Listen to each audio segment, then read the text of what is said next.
जय हिंद दोस्तों, स्वागत है आप सभी का आपके अपने YouTube चैनल जैकपुर पे। तो आज के इस वीडियो में हम लोग क्लास 8 के अर्धवार्षिक परीक्षा के लिए हम लोग रिवीजन लेने वाले हैं। तो वीडियो काफ़ी इंपॉर्टेंट होगा, शुरू से लेकर अंत तक बने रहिए। साथ ही साथ यदि आपने अभी तक हमारे चैनल को सब्सक्राइब नहीं किया तो सब्सक्राइब कर लीजिएगा, बेल आइकन को प्रेस कर लीजिएगा और दिए गए नंबर पर संपर्क करके अपने व्हाट्सअप ग्रुप को जरूर ज्वाइन कर लीजिएगा ताकि आने वाली हर एक वीडियो का नोटिफिकेशन आपके मोबाइल पर आता रहे। तो चलिए शुरू करते हैं। सबसे पहला सवाल आज का देखिएगा, आपके स्क्रीन पर आ चुका है कि पुष्प की अभिलाषा शीर्षक कविता का जो कवि है वो कौन है। आपके पास देख लीजिए ऑप्शन है, बहुत सारे ऑप्शंस आपको देखने को मिलेंगे, जिसमें आज का जो राइट आंसर होने वाला है वो होने वाला है माखनलाल चतुर्वेदी। ठीक है, आपको कोई भी नोट्स बनाने की आवश्यकता नहीं है, आपको क्वेश्चन आंसर को कॉपी में भी लिखने की आवश्यकता नहीं है। एक बार पूरा वीडियो उसको वॉच कीजिए, उसके बाद जब दूसरा बार आप वीडियो वॉच करोगे ना तो हमसे पहले आंसर करोगे। इससे होगा ये कि आपका रिविज़न भी होता रहेगा और आपका प्रैक्टिस भी होता रहेगा। हम आप लोगों के लिए अलग से प्लेलिस्ट बना देंगे, वहाँ पर जाकर के आप अपने प्रैक्टिस को अच्छे से कर सकते हो। ठीक है, तो प्लेलिस्ट पर जाना बिल्कुल नहीं भूलिएगा, वहाँ पर आपको हर एक वीडियो मिलता रहेगा। चलिए, दूसरा क्वेश्चन आपसे पूछा गया है कि पुष्प की अभिलाषा शीर्षक में कविता में पुष्प किसके प्रति जो है वो समर्पित है।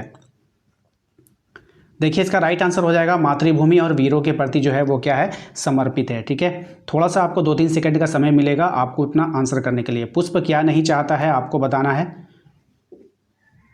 तो पुष्प नहीं चाहता है कि देवता के सिर पे चढ़ाया जाऊं। ऑप्शन नंबर 20 का यहाँ पे करेक्ट आंसर हो जाएगा।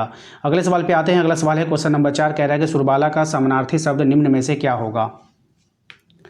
देखिए, इसका जो राइट आंसर हो जाएगा वो हो जाएगा आपका देवकन्या। ऑप्शन नंबर सी इसका यहाँ पे करेक्ट आंसर हो जाएगा। पुष्प की अभिलाषा किस प्रकार की रचना है आपको बतानी है। अब ये जो पुष्प की अभिलाषा है वो एक देश प्रेम की रचना है। ऑप्शन नंबर ए इसका यहाँ पे करेक्ट आंसर होने वाला है। क्वेश्चन नंबर 6 पे आइए, कह रहा है कि पुष्प की अभिलाषा कविता में पुष्प की क्या इच्छा है। देखिए, इस पुष्प की यहाँ पे जो इच्छा है वो है मातृभूमि के वीर सपूतों के पथ पर बिछ जाना। ठीक है, ऑप्शन नंबर ए इसका यहाँ पे करेक्ट आंसर हो जाएगा। देवकन्या का गहनों में कौन गुथना नहीं चाहता है, तो देवकन्या के गहनों में कौन गुथना नहीं चाहेगा।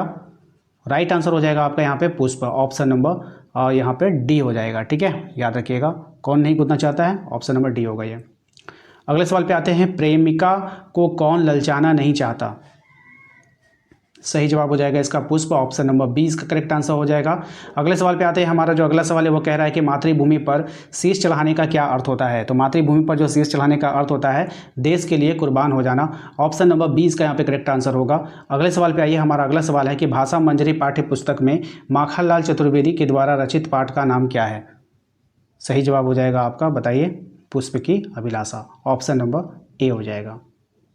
हमारा अगला सवाल है कि वनमाली का क्या अर्थ होता है आपको बतानी है। तो वन का माली को हम लोग क्या बोलते हैं, वनमाली बोलते हैं। अगले सवाल पे आइए। हमारा अगला सवाल है कि चाह नहीं सुरबाला के गहनों में गूथा जाऊं, ये पंक्ति किस कविता से ली गई है। अब ये जो पंक्ति ली गई है ये पुष्प की अभिलाषा से ली गई है। ऑप्शन नंबर डी इसका करेक्ट आंसर हो जाएगा। अगले सवाल पे आते हैं। हमारा अगला सवाल है कि पुष्प की अभिलाषा हिंदी साहित्य की कौन सी विद्या है। तो ये क्या है, एक कविता है। ऑप्शन नंबर ए इसका करेक्ट आंसर होगा। क्वेश्चन नंबर आइए 14 पे, इसमें कह रहा है निम्नलिखित में से पुष्प का पर्यायवाची शब्द है। पुष्प का पर्यायवाची शब्द आपको बताना है, तो क्या हो जाएगा, सुमन हो जाएगा। पुष्प का पर्यायवाची शब्द सुमन हो जाएगा। पुष्प का पर्यायवाची शब्द नहीं होगा। अब यहाँ पे 3 है, एक नहीं है, तो जो नहीं है वो आपको बतानी है। तो यहाँ पे जो शहद है वो नहीं है, बाकी आपका सुमन, कुसुम, फूल, ये सब क्या है, पुष्प का पर्यायवाची है। अगले सवाल पे आइए। क्वेश्चन नंबर 16 में कह रहा है कि मुझे तोड़ लेना वनमाली, उस डैश पर देना फेंक, रिक्त स्थान पर भरना है आपको, क्या होगा। तो उस पथ पर देना फेंक। ऑप्शन नंबर बी हो जाएगा। क्वेश्चन नंबर आते हैं 17 पे, इसमें कह रहा है कि मातृभूमि पर डैश चढ़ाना, जिस पथ पर जाएं वीर अनेक, रिक्त स्थान को आपको भरना है। तो क्या हो जाएगा, शीश। मातृभूमि पर शीश चढ़ाना। ठीक है। क्वेश्चन नंबर आते हैं 18 पे, इसमें कह रहा है कि अभिलाषा का समानार्थी शब्द क्या होगा। तो अभिलाषा का जो समानार्थी शब्द हो जाएगा वो हो जाएगा आपका कामना। ऑप्शन नंबर ए हो जाएगा। क्वेश्चन नंबर आते हैं 19 पे, अभिलाषा का पर्यायवाची शब्द नहीं होगा। अब कौन नहीं है वो पहचानना है। तो अभिमान नहीं है, अभिलाषा का लालसा, चाह और आकांक्षा, ये क्या है, पर्यायवाची शब्द है। क्वेश्चन नंबर आते हैं 20 पे, इसमें कह रहा है कि चाह नहीं सम्राटों के शव पर हरि डाला जाऊं, पंक्ति के किस कविता की है आपको बतानी है। तो ये जो है पुष्प की अभिलाषा कविता की है। ऑप्शन नंबर बी हो जाएगा। क्वेश्चन नंबर आते हैं 21 में, कह रहा है कि शीश का तद्भव रूप क्या होगा। अब जो शीश है इसका तद्भव रूप क्या हो जाएगा, सिर हो जाएगा। ऑप्शन नंबर ए हो जाएगा। क्वेश्चन नंबर आते हैं 22 में, देखिए कह रहा है कि वनमाली में प्रयुक्त समास कौन सा है। तो वनमाली का जो प्रयुक्त समास हो जाएगा वो हो जाएगा आपका तत्पुरुष समास। ऑप्शन नंबर ए इसका करेक्ट आंसर हो जाएगा। क्वेश्चन नंबर आते हैं हम लोग 23 पे। वनमाली का समास विग्रह निम्नलिखित में से कौन सा होगा? सही जवाब हो जाएगा वन का माली। ऑप्शन नंबर बी हो जाएगा। फूल किस सिर के पर चढ़कर इठलाना नहीं चाहती है? फूल जो है वो किसके सिर पर चढ़कर इठलाना नहीं चाहती हैं? तो देवों के सिर पर। ऑप्शन नंबर सी हो जाएगा। पुष्प अपनी अभिलाषा किसे बता रहा है? अब ये जो पुष्प है वो अपनी अभिलाषा किसे बता रहा है? तो वनमाली को बता रहा है। ऑप्शन नंबर सी हो जाएगा। क्वेश्चन नंबर आता है 26 में, कह रहा है कि पुष्प की अभिलाषा क्या है? पुष्प की जो अभिलाषा है वो क्या है? मातृभूमि और वीर सपूतों के पद पर बिछ जाना। ऑप्शन नंबर डी इसका करेक्ट आंसर होगा। क्वेश्चन नंबर आते हैं हम लोग 27 पे। इसमें कह रहा है आपसे सही वर्तनी की आपको पहचान करना है कि सही स्पेलिंग वाला वर्ड यहाँ पे कौन सा है, आपको बताना है। तो यहाँ पर जो सही स्पेलिंग वाला वर्ड है वो है आपका मातृभूमि। ऑप्शन नंबर सी इसका करेक्ट आंसर हो जाएगा। क्वेश्चन नंबर आता है 28 में, कह रहा है कि सुरबाला का अर्थ क्या होगा? तो सुरबाला का जो अर्थ होता है वो होता है आपका अप्सरा। ऑप्शन नंबर बी इसका करेक्ट आंसर होगा।